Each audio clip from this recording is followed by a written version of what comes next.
'Tis the season to watch holiday movies, but I'm finding it harder and harder to do so.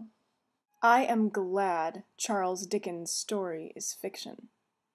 Ever since I've been able to think empathetically and critically about cultural stories, the story of Ebenezer Scrooge in A Christmas Carol has bothered me deeply.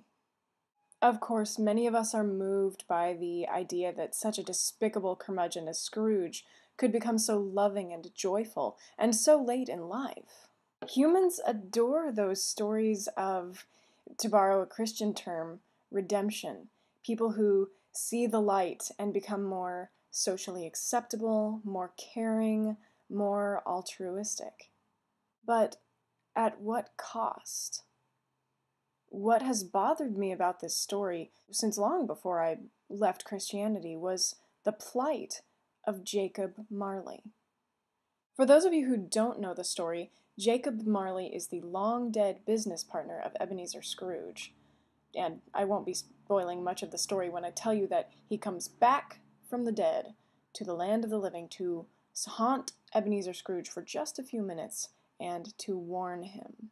Since death, Marley has been forced to roam the entire earth forever, dragging these heavy, burdensome chains which represent his greed and callousness, and painfully aware of all the wonderful, tender human moments he can never, ever have again.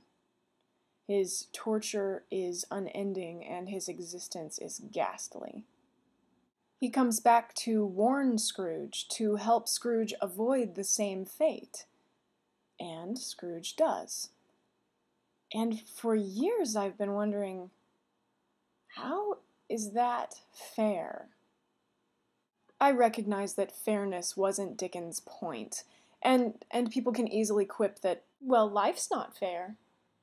But really, for people who revere this as good Christian literature, perhaps fairness should be the point. I mean, don't most theists claim to honor and worship a God who is just? Just and fair are synonymous.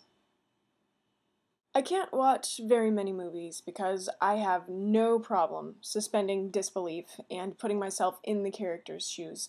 I feel empathy for almost every character I meet.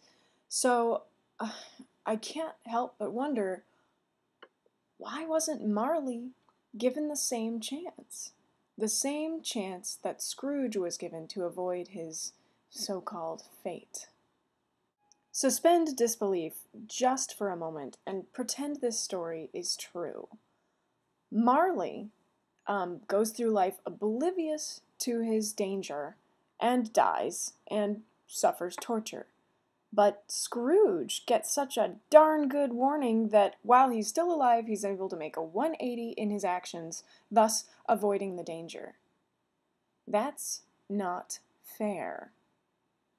I can hear a few people clamoring to explain, well, maybe Marley had plenty of warnings in life which he ignored.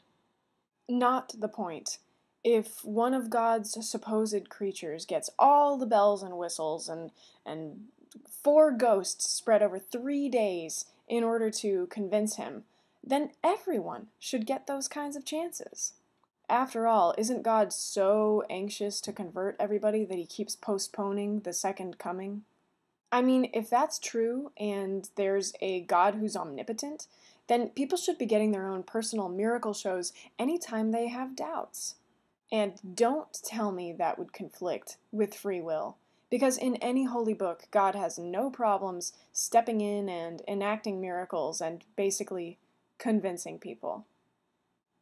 I can hear people say, who are we to judge how God reaches out to people? Why am I engaging in a debate about a story anyway? They're just characters, they're not real. People who are rushing to defend Dickens' story are just getting flustered over nothing. And so am I. Right? Not exactly. The reason I'm bothered is that some people apply the same logic to real life. There's a child who was born in a culture which had never been introduced to Christianity? That's too bad. It's in hell now. That woman was born before Jesus was born? Sucks for her too. That man heard about Christianity, but from questionable sources he doubted? Too bad. He should have seen the truth through those lying televangelists' words. That kid died before making a decision to accept Jesus? Ooh, should have answered the altar call sooner.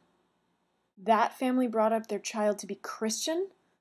What a terrible thing to do to a child. He'll die a blasphemous polytheist and be tortured forever in a Muslim version of hell.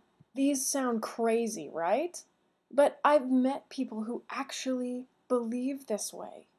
They're able to spout the right words about the good things their God is supposed to represent: peace, justice, mercy, but they don't apply the meaning of those words to their doctrine of hell. If they did, they would find that their doctrine of hell just dissipates right before their very brains. We could go on and on about hell. I'm sure I eventually will in a future video, and others have done better than I could in their explorations of this man-made doctrine. But right now, I make a stand against glorifying such a repugnant and malignant piece of manipulative blackmail as the doctrine of hell. I loathe fear-based control, and that's all hell is. Think about it. Even in the best versions of A Christmas Carol, when does Scrooge make his final decision to honor the spirit of Christmas, the spirit of altruism? When he's scared to death. No, scared of death, and the hellfire that awaits him afterward. How is it a good thing that it requires proximity to a hungry grave and a red glowing coffin to convince someone to be nicer to his fellow humans? This reminds me of the hell houses that have started springing up in the Bible Belt around Halloween. These are basically haunted houses, but they're focused on hell, scaring the hell out of people, and they're run by Christians who are supposedly, they won't let their kids dress up as witches because that glorifies magic, which doesn't exist.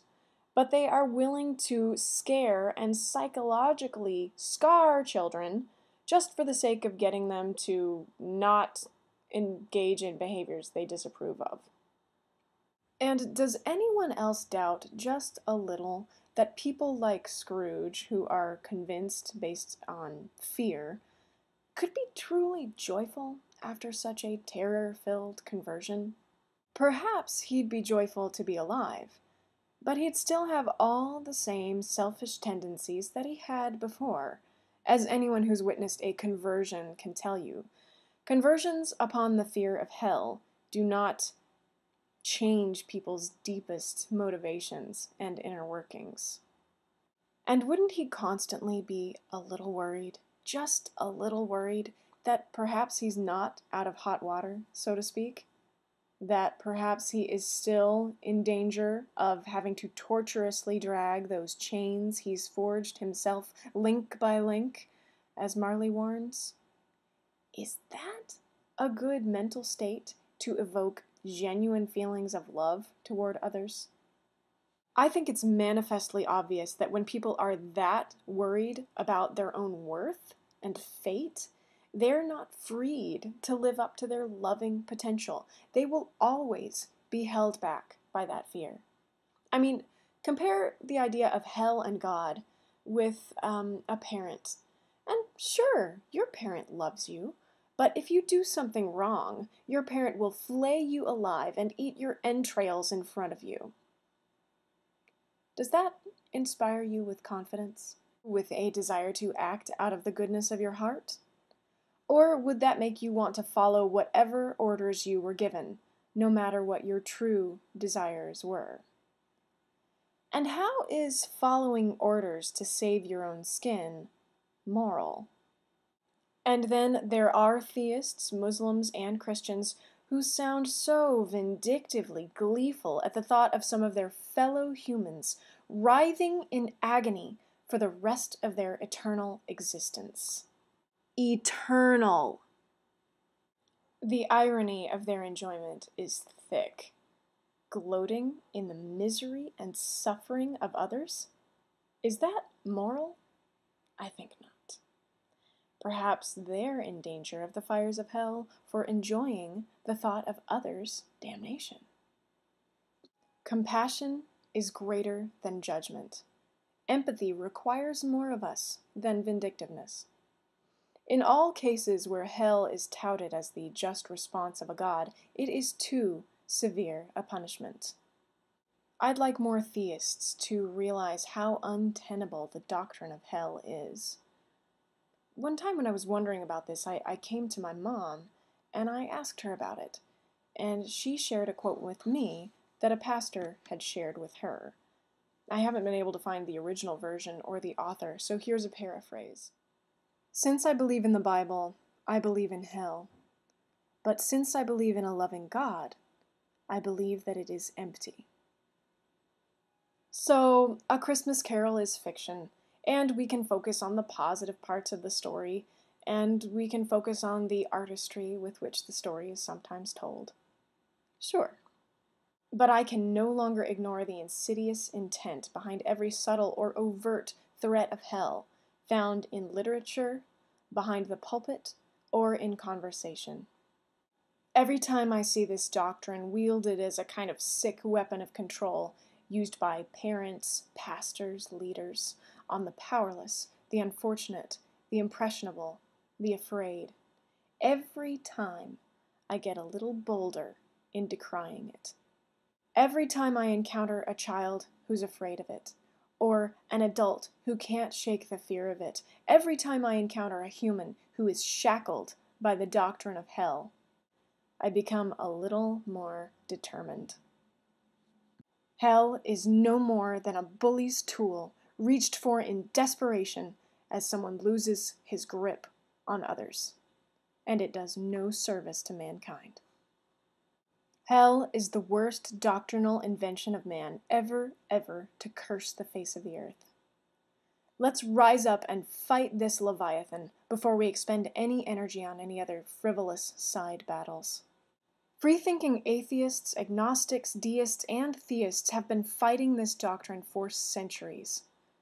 In the spirit of goodwill toward all humans, let's free some minds from fear. Happy solstice, everyone.